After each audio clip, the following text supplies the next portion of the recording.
Now, the Firefly Fun House match obviously took place on Sunday night. It has divided opinion. Some people really love it. Some people really hate it.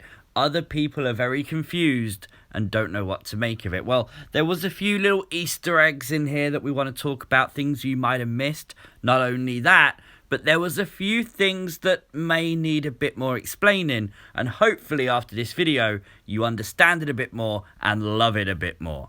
Now, of course, the first thing to mention was that the original set was back.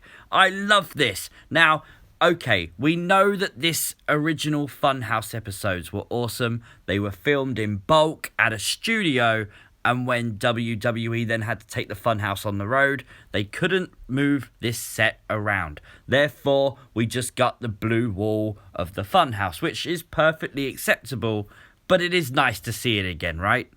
Well, maybe we're going to see it more often, because if they had it there and they've been recording, maybe they recorded new Funhouse episodes? Maybe.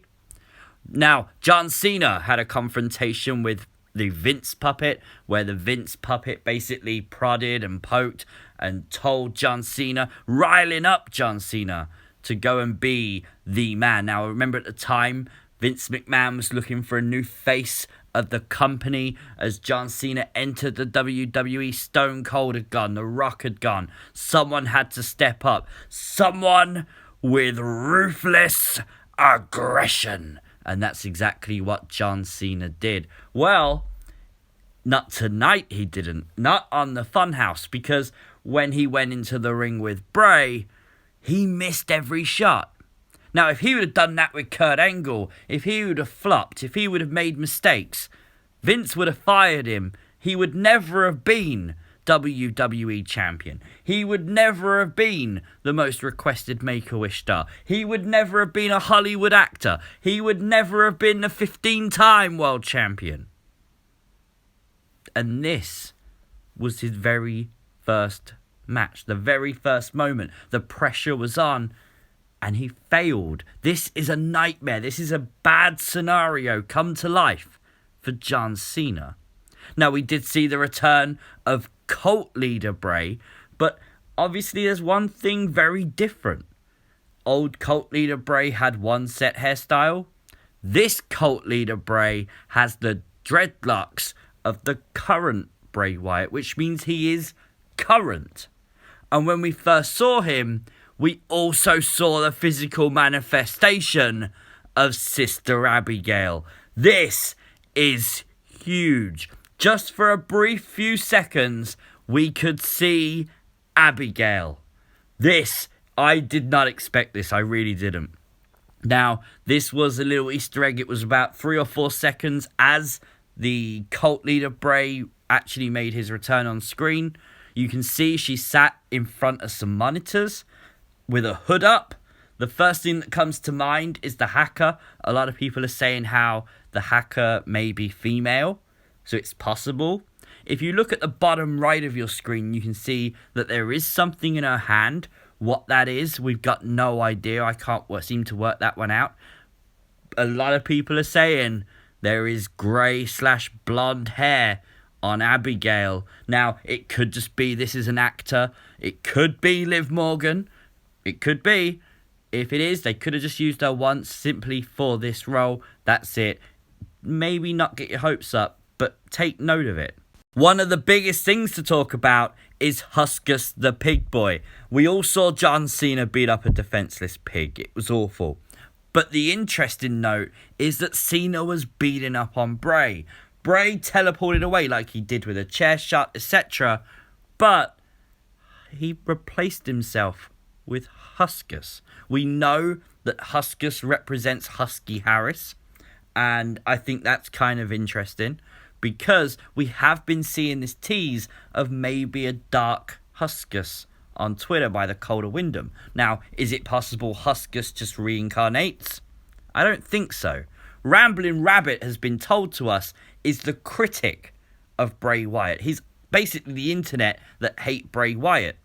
Well, they never go away. They keep going on and on and on and on. Well, guess what? Ramblin' Rabbit does as well.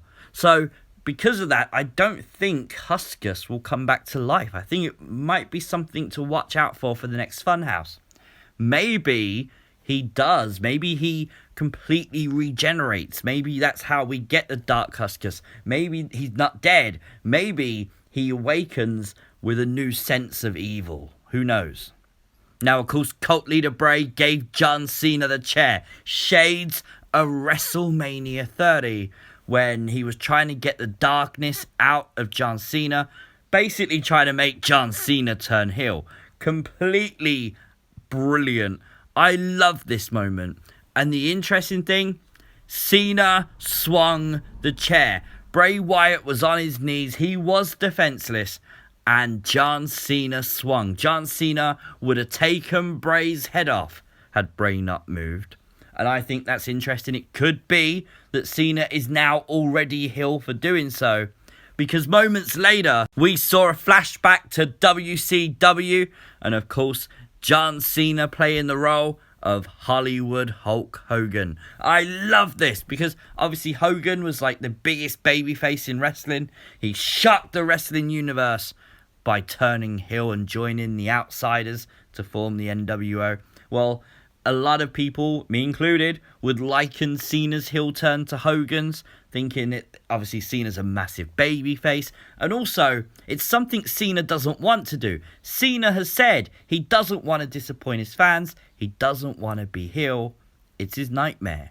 And talking of nightmares, there was this guy, a demon from hell. Now, a lot of you have contacted me on Twitter saying, hey, C, don't you think it's strange his mask looked like Kane's? Well, we have seen this demon before in like Muscle Man dance videos and things like that.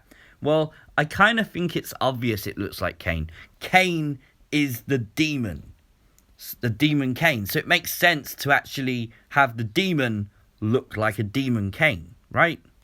We also saw the Muscle Man stripping John Cena of all his energy, literally making him work out until he couldn't go anymore. Now, I thought this was kind of interesting because we see the Fiend take people's best shots, then get back up. Is one of the powers of the Fiend the Muscle Man, in the sense that he's able to exhaust his opponents and then take advantage to win the match? Is that possible? Could Muscle Man be a secret of the Fiend, in the sense that he can drain you of your energy to then allow himself to win? And also, the big one for me, we saw Bray Wyatt, the Fiend, holding John Cena and Sister Abigail as John Cena's promo played. We did theorize this on the channel, talking about Cena being the most overrated, overhyped WWE superstar in history. Looks like we were right on that one. A huge one now is that Cena teleported to the Funhouse. How did he get there? That's a huge thing because we don't know. And we don't know. Cena didn't know. Cena looked very confused. I would like to know why and how. I don't think we will just yet, but hopefully one day. Of course I'm interested in this. I love the Funhouse. I love looking at those little things. That little glimpse of Abigail, I think, was a major reveal tonight. Huskus is going to be worth looking out for. I think a few other things are going to pop up from this match. I think you're going to have to pay attention to the next Funhouse. Whether it's on SmackDown this week, the week after, it's got to be seen. You must watch it. This story is only just getting started. Let me know your thoughts on the Funhouse match and things you might have missed. If I missed anything, let me know them in the comment section below. Don't forget to like the video, share it on social media so your friends can find it. Subscribe to the channel if you are new. I will, as always, see you next time. Peace!